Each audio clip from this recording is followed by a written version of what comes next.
Welcome back to another episode of Before You Buy, the show where we give you some straight up gameplay and our first impressions of the latest games releasing. The Legend of Zelda game that shouldn't exist. Less than a year ago, members of the Legend of Zelda team said they don't understand why fans would want to go back to their words, limited and restricted old style of the old games. Their statements made it clear to fans that Nintendo had no intention of going back to the classic Legend of Zelda format. Open world was the future of the franchise, and there was no going back.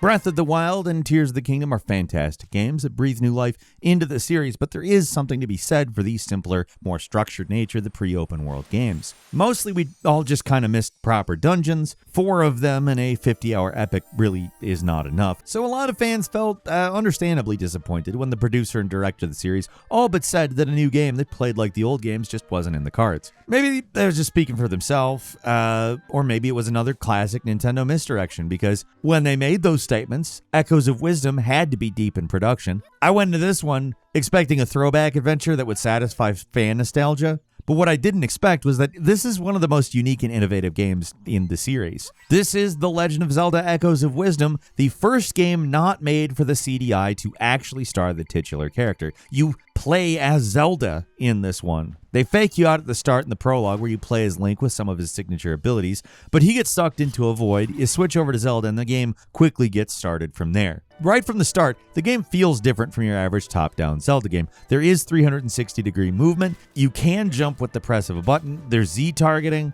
Even in these first few minutes, it's clear the game isn't just a hollow nostalgia trip. They're innovating on the formula in some smart ways. When you get control of Zelda, that's when things really change. The princess has no standard attack. She can't swing a sword at all, except for a very brief special meter that takes a very long time to refill. So instead of directly attacking, you have to rely on echoes found throughout the world to do damage for you. Echoes aren't just for attacking, they're really for everything. Puzzle solving, platforming, they're the way Zelda interacts with the world. The game starts you off with a few basic ones like a table, a bed, a box, and a plant for getting around, and you only have a limited number of charges to summon these things, so you have to be creative about how you stack them to climb them, and that's where a lot of the game's challenge comes from, coming up with creative ways to solve the many puzzles that stand in your way. It's reminiscent of the sort of creative abilities you have in Tears of the Kingdom, but more restrained and carefully curated. There's little puzzles and challenges everywhere, side quests to solve and treasures to find using echoes. There's even monster camps just like in the newer games, and they pretty much function like combat puzzles. The game constantly keeps your brain active, thinking about new and interesting ways to use these abilities, especially once you start getting more powerful and complicated ones to use. You can find echoes all over the place too. You don't just get them when you need them. There's things all over the place to scan that might not appear useful at first, but usually eventually do something. Like early on, there's meat that you can find in a house. It seems pointless, but if you place it down, you can use it to distract enemies. Pots aren't just for throwing, you can jump inside them to hide. Beds are useful tools for building stairs, but you also have to sleep in them to restore health. The constant stream of new echoes makes everything you do in the game feel very rewarding. In most of these games, caves are barely worth exploring, like they might have some rupees or something in a chest, but that's usually it. In Echoes of Wisdom, everywhere you go is a new opportunity to find echoes, and they're often hiding some of the best ones, a little out of the way caves, and seemingly empty parts of the map. Object echoes tend to be found in specific places, but defeated enemies always drop echoes, so every new enemy you face is an opportunity to expand your abilities, because you can't just run up and beat up on monsters whenever you see them. Every new beast you face is like a mini puzzle. Certain enemies require long-range monsters to fight, or flying monsters, or sometimes just summoning a rock and throwing it at them is enough. Old Zelda game boss fights were basically puzzles already, and this game really leans into that design philosophy and expands it to the entire game. That's not your only ability. There's also Bind, which allows you to grab anything and move it around. What seems to be a very simple and limited power is actually slowly revealed to be extremely versatile. It's not just for simple puzzle solving like moving statues onto blocks. You can also grab enemies in combat and force them into your Echo's attacks, or if you want to be more direct, you can pick up your own Echo and carry it around like an auto-attacking sword. The part where Bind starts to get really tricky is that you can also allow whatever you're grabbing to move, and you'll move along with it. So you grab onto moving platforms from below and hang on them, or follow a moving enemy up a wall. For what seems like a limited ability at first, there's a lot you can do with it. The powers are great, but they would be worthless if the world wasn't so tightly designed, and ooh, it is. As much as I respect the modern open world approach the series has taken, and believe me, when I say I love Breath of the Wild and Tears of the Kingdom, it's such an understatement. There's such good games. There's something pleasing to play about them that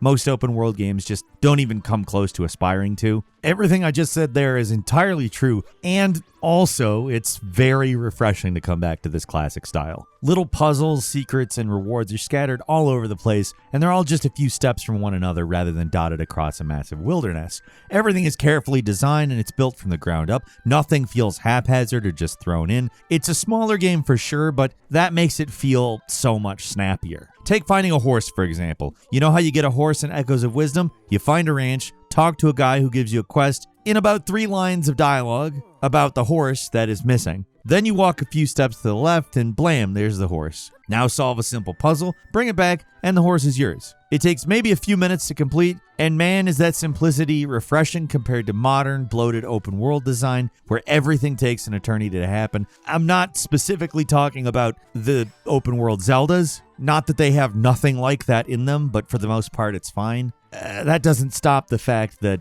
open world is now pretty synonymous with Zelda, so that expectation is kind of there. But this game is not like that. Everything's very quick. You're constantly moving on to new things, and it never gets bogged down. That doesn't mean it's light on content. There's 8 full dungeons here and a world map significantly bigger than the one in Link to the Past. Yeah, there are dungeons, and if you're the type that's been lamenting the lack of real dungeons in the series lately, you're gonna be pretty happy here. Each one of these is a big, well-designed, and most importantly, fun dungeon. Some of them can get pretty long, but at least in my opinion, they don't drag on too long, and they definitely don't get too confusing or annoying. But if there's one knock against the game, it's that it's maybe a little too easy at times. At least with the puzzles. Zelda is actually fairly weak compared to Link. She can die easily if you're not healing yourself all the time in combat, and some enemies are much more aggressive than how they were in the original game. Also, you have to watch out for your own monsters. A lot of them are as likely to hit you as the enemies that they're targeting. Bosses all fit in the expected mold, but are a little more active and aggressive, so they're a fun challenge. But the real interesting fights in dungeons are when you're up against an evil version of Link. That's right,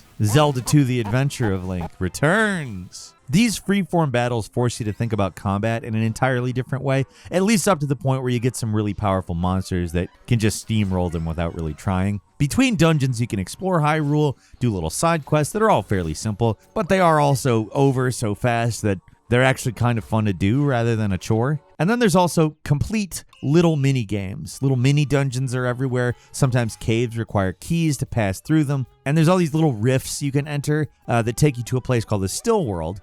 These floating chunks of world are sucked up into the rift that's consuming the kingdom, are sort of like this game's version of the shrines, small puzzle-based locations where you're given free reign to figure out how to progress. Your objective is to find a certain amount of spirits and repair the rift. How you do that, it's up to you. They're cool. They give you some leeway on how to solve them compared to the regular game, which makes for these fun diversions that don't feel as samey as the shrines are after a while because, they're radically different from the rest of the game. Not to the point of completely changing the gameplay fundamentally, but it just feels very different. It's also significantly shorter than the open world games, but what Echoes of Wisdom has going for it is variety. You're always doing something new or finding some new echo or power-up that shakes things up in a significant way. It's more condensed, but I really like how the world works. It's vibrant, packed with detail. Every little village you encounter is super fun to explore. NPCs often have amusing little dialogue. It's just a charming game all around. And the music, oh god, the music is fantastic. Some of the best in the entire series, and that's really high praise. Now, the only real downside is the frame rate. I was kind of hoping after the Link's Awakening remake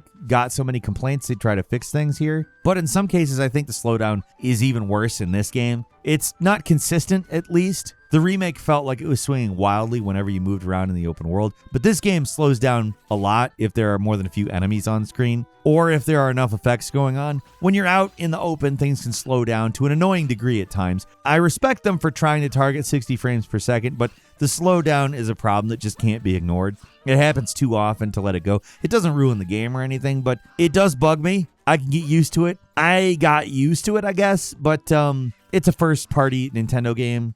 you should expect better from that. The frame rate just isn't good enough or consistent enough. If slowdown bothers you, the game is going to bother you on that level. Like I said, not like it happens all the time in caves or dungeons. It's mostly not an issue. It's also not as bad as some other Switch games. It's not Deadly Premonition 2 or somewhere where it's like completely unplayable. And also, you have to remember the Switch 2 is now a looming fact of life. Perhaps they understand that this will be played on that as well. I don't know. But other than that, I don't have a lot to say other than good things about Echoes of Wisdom. It's a brilliant melding of the old and the new, combining the ideals of the series past and future to make something that stands on its own. And it's not just a satisfying return of some of the series staples, like a full set of proper dungeons, but it's a new and innovative game on its own. It plays like no other action-adventure game out there. They flip the usual action to puzzle ratio in favor of puzzle solving, and while the actual puzzles are never that difficult, the game is constantly coming up with creative ways to keep your brain working, and it's very satisfying. I wish the frame rate was better,